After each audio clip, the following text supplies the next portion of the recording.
Legal metrology department,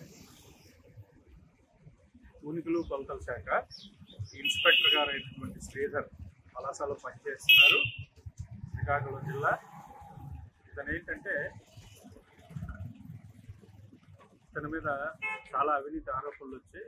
ఆ క్రమంలో మాకు ఫిర్యాదు వచ్చింది. ఏంటంటే ఇతను సుమారు 14 మండలాలకు చెందినటువంటి వర్తకులు ఎవరైతే ఉన్నారో వాళ్ళందరూ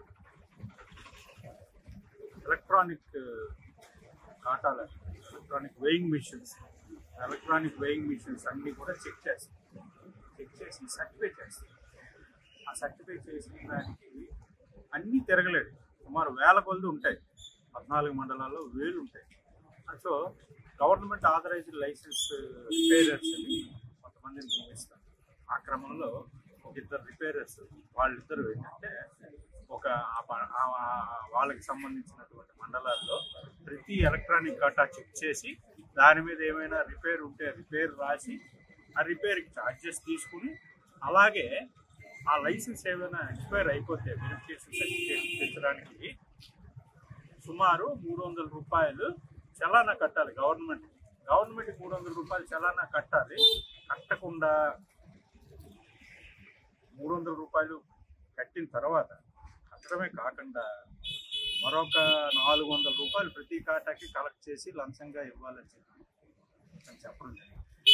అలాగా ప్రతి కాటాకి లంచం డబ్బులు 400 రూపాయలు కలెక్ట్ చేసి ఇస్తేనే మీకు సర్టిఫికేట్ ఇస్తానని చెప్పి సుమారు 266 పెండింగ్ పెట్టాడు.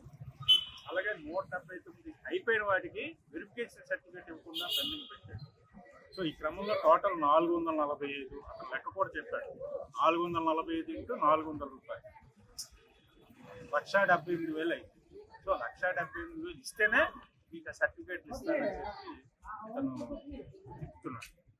ఆ క్రమంలో విసుగు చెంది శ్రీధర్ గారి మీద మాకు ఫిర్యాదు చేయడం జరిగింది. ఈరోజు ఆ 1,78,000 రూపాయలు లంచాన్ డబ్బులు ఇస్తుండగా రెడ్ హ్యాండెడ్గా ఆయన పట్టుకోవడం జరిగింది. ఆయన అరెస్ట్ చేసుకొని ఏసీబీ కోర్టులో హాజరుపడతాము. కేసు అయితే నమోదు చేశాము. రైడ్ చేసిన వారు శ్రీకాకుళం ఏసీబీ డిఎస్పీ, అలాగే మా సిబ్బంది ఇన్స్పెక్టర్.